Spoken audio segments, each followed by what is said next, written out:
Tekashi 6ix9ine is back behind bars tonight. The performer, whose real name is Daniel Hernandez, was arrested for allegedly violating the conditions of his supervised release. Tekashi 6ix9ine was taken into federal custody yesterday in New York. He was taken into custody because he violated his supervised release when he decided to travel to Vegas without pre-approval. He also tested positive once in custody. He tested positive for meth, which Tekashi said he's saying it's Adderall. They're saying it's meth.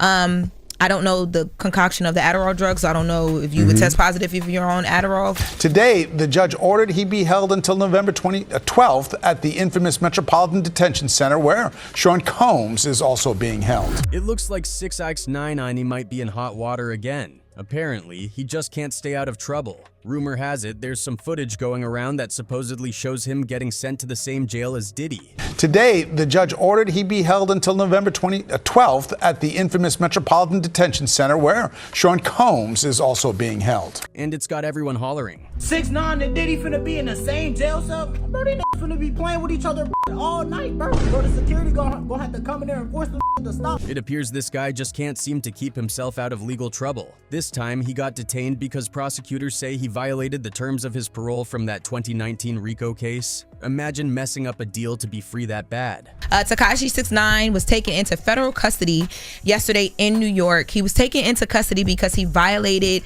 his supervised release when he decided to travel to Vegas without pre-approval. The same day he was brought into Manhattan federal court, and now he's reportedly cooling his heels at Brooklyn's Metropolitan Detention Center, which funny enough happens to be where Diddy is also locked up. Imagine the conversations they could be having in there, especially with the whole saga revolving around Diddy's involvements in some pretty crazy crimes. Apparently, the list of accusations against Tekashi is not short. Prosecutors, according to Inner City Press, claim that Tekashi took off to Vegas without any kind of official permission, skipped out on some required drug tests, and then, just to top it all off, allegedly tested positive for methamphetamine. But his lawyer, Lance Lazaro, is saying this was all just one big mix-up. He claims Tekashi was prescribed Adderall, which can sometimes show methamphetamine in a drug test. He also tested positive once in custody. He tested positive for meth, which Tekashi said he's saying it's Adderall. They're saying it's meth.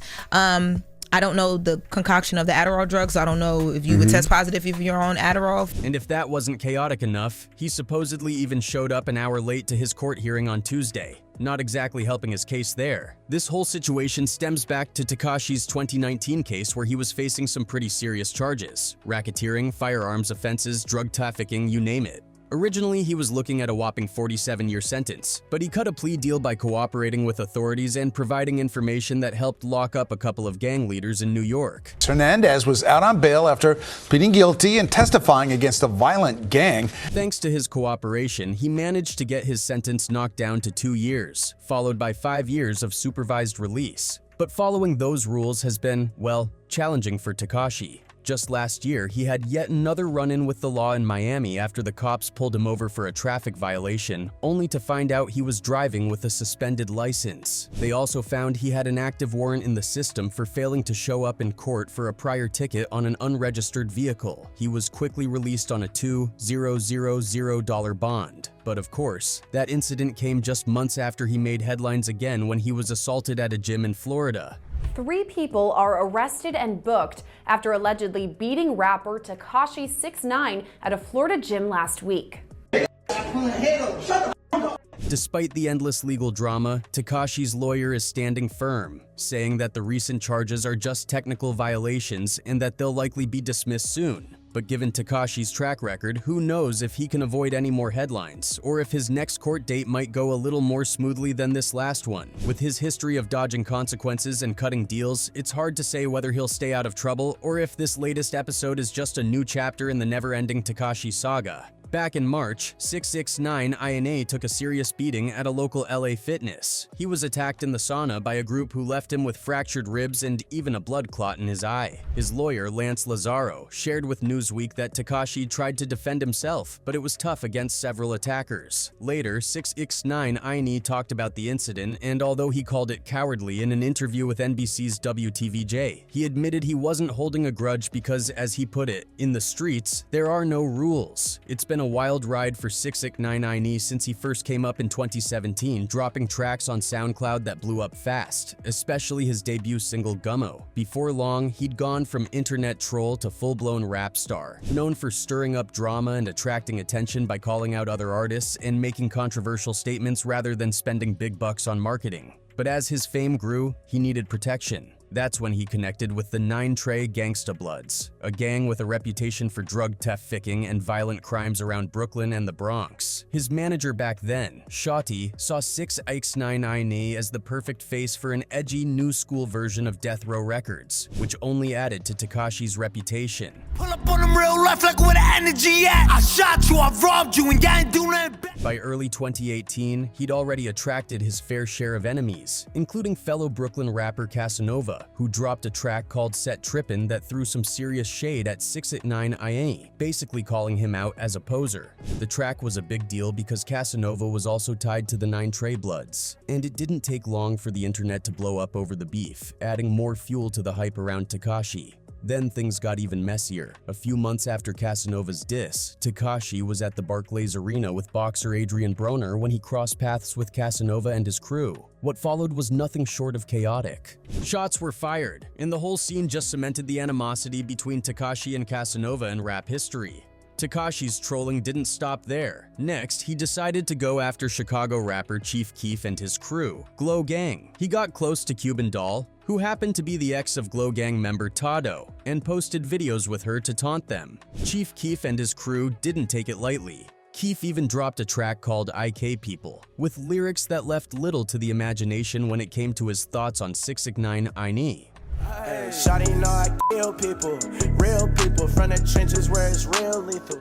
By June 2018, just as Tekashi's beef with Casanova seemed to be cooling off, he managed to kick up even more drama. This time with Chief Keef, who was in New York when Tekashi's people got wind of it. Reports say Tekashi took things to a whole new level, allegedly putting a hit out on Chief Keef. The details? Apparently he paid his associate Kuda B a cool $10,000 to take the shot. Things got really serious when Kuda reportedly fired shots at Chief Keef outside a hotel in Times Square, right in the middle of one of the most heavily monitored places in the country. Not surprisingly, the incident was caught on camera, and Kuda was eventually arrested. According to court documents, Tekashi had agreed to pay him $20,000 if the job was successful, but since Chief Keef wasn't hurt, Kuda only got half the promised amount. This incident pretty much set the tone for what was coming. Tekashi wasn't just talking big or posing, he was actually making moves that had real consequences, paying people to go after his rivals. But when the heat came, Tekashi's loyalty to the street life quickly evaporated.